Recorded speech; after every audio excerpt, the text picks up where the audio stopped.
Assalamualaikum warahmatullahi wabarakatuh. Salam SHMH, Sinau Hukum, Melek Hukum. Pemirsa SHMH yang saya hormati, yang berbahagia sebangsa dan setanah air. Kembali dengan saya, channel Sinau Hukum, Melek Hukum, SHMH, dan kali ini pada video yang ke-411. Terima kasih pada rekan SHMH yang telah mensupport, kemudian memberikan saran masukan. Bapak SHMH membuat atau menganalisa kasus-kasus yang sedang viral gitu kan. Saya pikir saya sangat terima kasih atas itu, dan kenapa tidak kalau memang saya mampu gitu ya. Saya mampu, saya bisa, dan mudah-mudahan ini juga bermanfaat channel SHMH seperti visi misi channel SHMH turut serta mencerdaskan kehidupan bangsa terkait hukum dan juga dengan misi yang membedah. Kalau yang kemarin KUHP sudah selesai, jumlahnya KUHP baru jumlahnya 402 video, dan sekarang kita acak gitu ya, acak aja ya, apalah yang bisa kita bahas, mari kita bahas. Jadi saat ini kan lagi rame masalah korupsi timah gitu kan, sampai kerugiannya 270 triliun yang kemarin juga sudah saya bahas juga di video 416 tentang masalah hukuman mati kan. Sekarang kita kembali kepada masih terkait kasus-kasus tersebut. Namun sebelumnya saya akan menyampaikan bahwa di pemberitaan itu ada seorang pengacara kondang di Indonesia ya. Beliau itu sudah kondang dan ahli dalam bidangnya, kemudian mengkomentari gitu kan, mengkomentari apakah istri koruptor itu kenapa tidak dijerat gitu kan, tidak dijerat.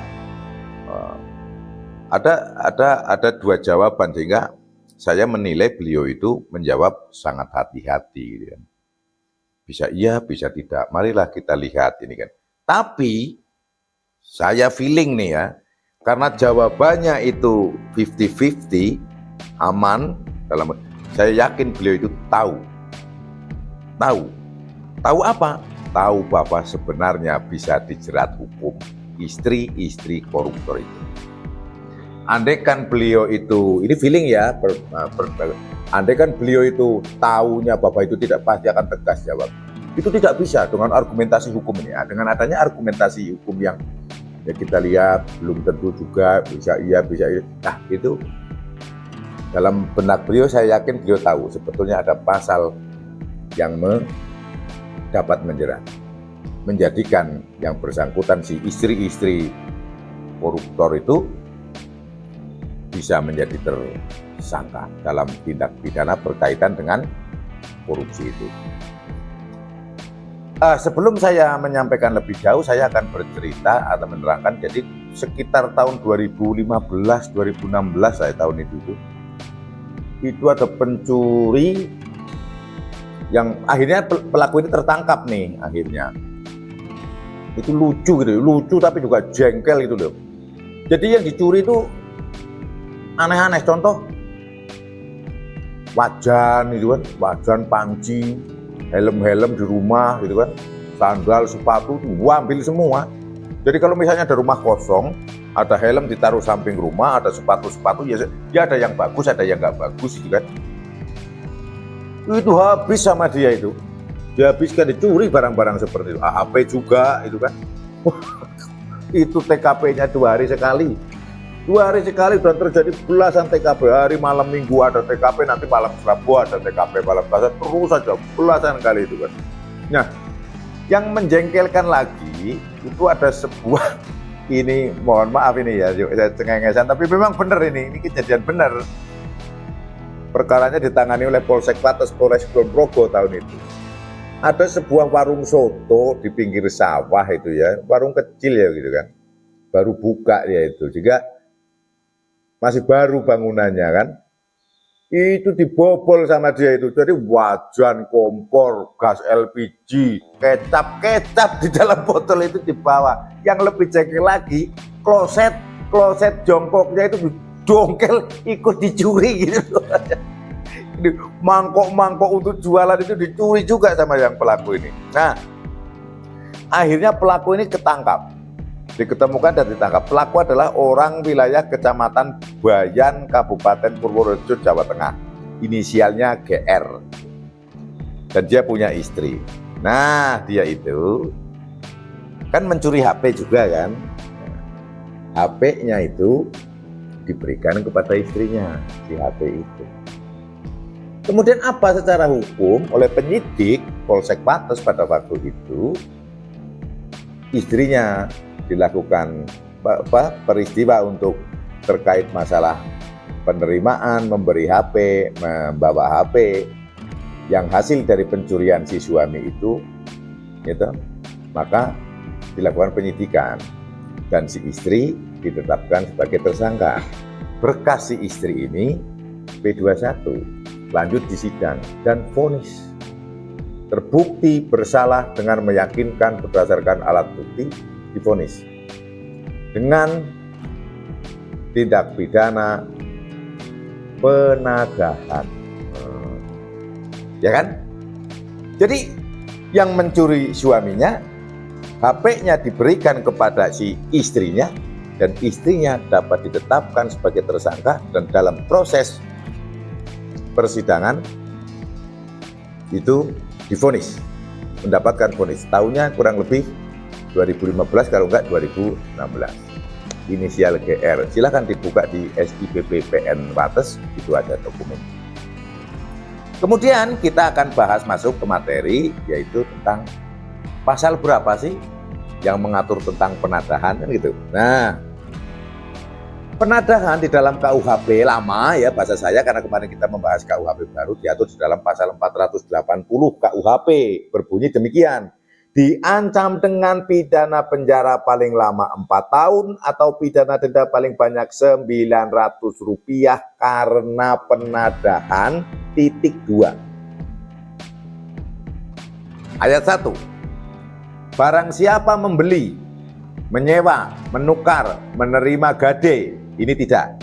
Sekarang, menerima sebagai hadiah. Nah ini, suaminya mencuri HP, karena dia punya istri tidak punya HP, maka HP-nya diberikan kepada si istri.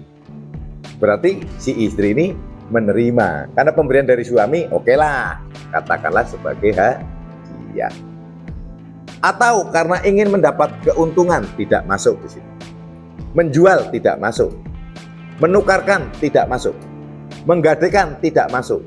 Membawa masuk. Karena si istri membawa HP hasil curian dari suami. Menyimpan masuk. Atau menyembunyikan, enggak lah, tapi ya membawa, menyimpan, iya karena HP kan. Menyewakan tidak masuk. Suatu benda. HP berarti benda yang diketahui, oke lah, si istri tidak tahu kalau itu hasil dari curian, oke. Atau sepatutnya harus diduga bahwa diperoleh dari kejahatan. Nah ini unsurnya. Jadi dia menerima sebagai hadiah masuk, membawa masuk, menyimpan masuk, dia tahu, jawab tidak tahu, gak apa-apa, tapi sepatutnya harus diduga bahwa diperoleh dari kejahatan. Nah, ini dia masuk. Kenapa? Karena di dalam pemeriksaan terhadap si istri, itu tahu kalau malam suaminya itu pergi. Pulang-pulang dini hari, pagi hari, bawa barang-barang itu, ada kloset, ada kecap, ada kompor gas. Dengan keadaan bawa HP, dengan adanya fakta kalau 2 hari pergi, pulang bawa. Ya kalau mau kulakan beli kayak gitu kan normalnya siang hari, bukan berarti nggak ada pasar yang malam buka kan. Namun kan itulah unsurnya. Sepatutnya harus diduga bahwa diperoleh dari kejahatan. Kejahatan apa? Terserah. Kejahatan perjudian, kejahatan penipuan, kejahatan fidusia, kejahatan korupsi. Masuk si istri itu.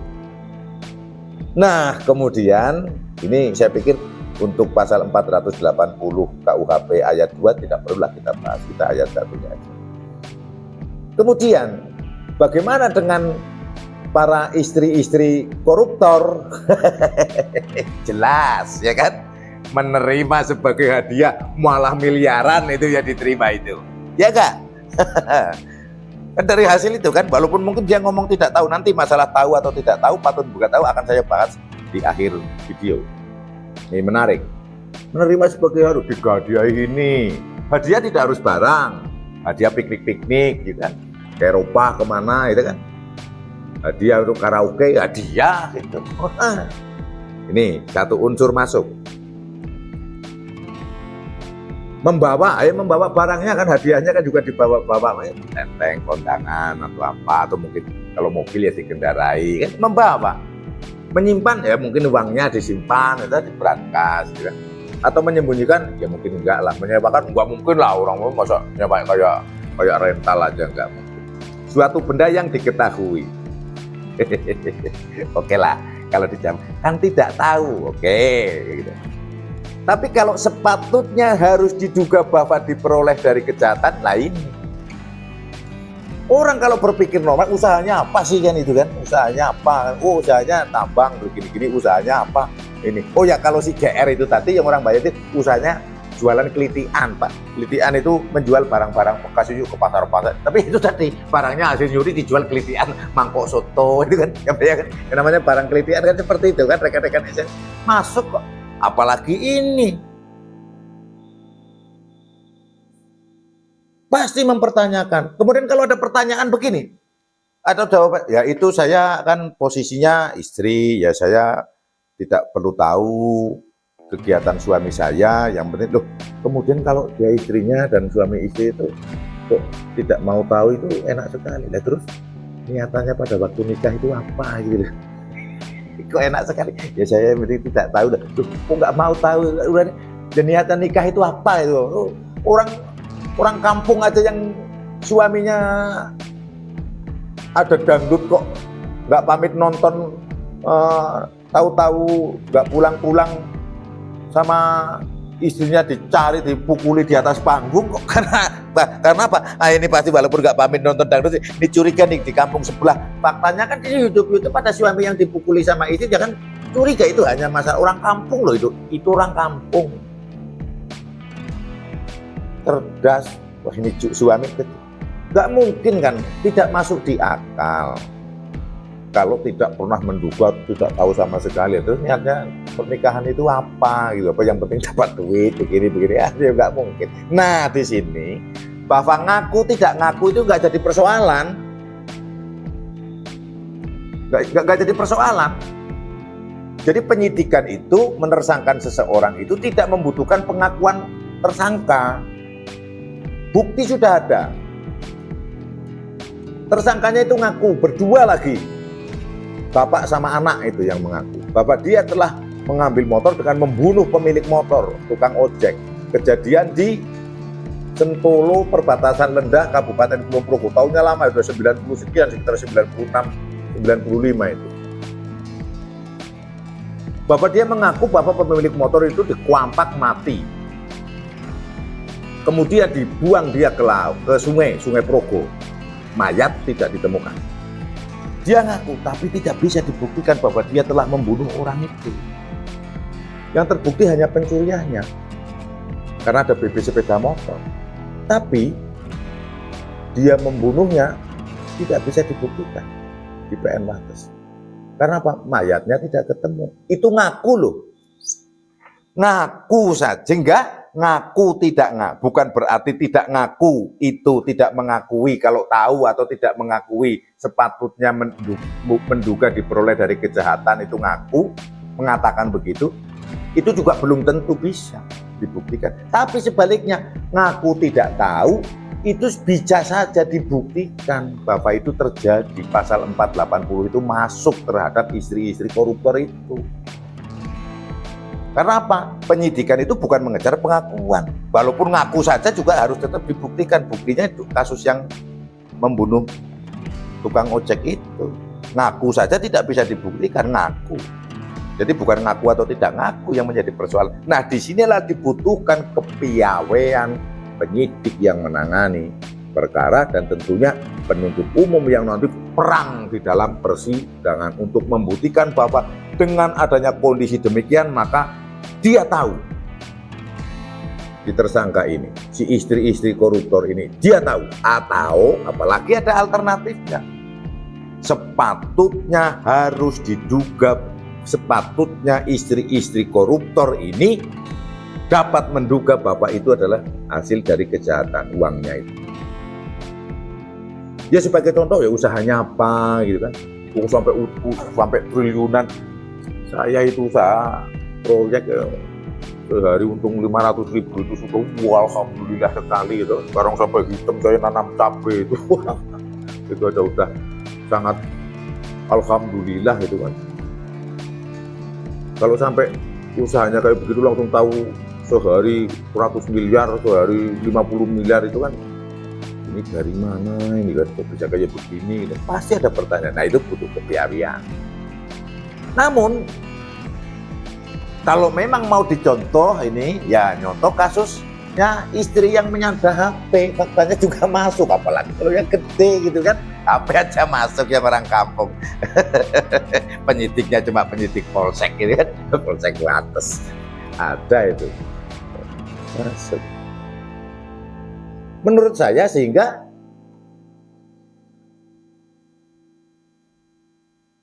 istri-istri koruptor terkait 271 triliun itu dapat dijerat dengan hukum.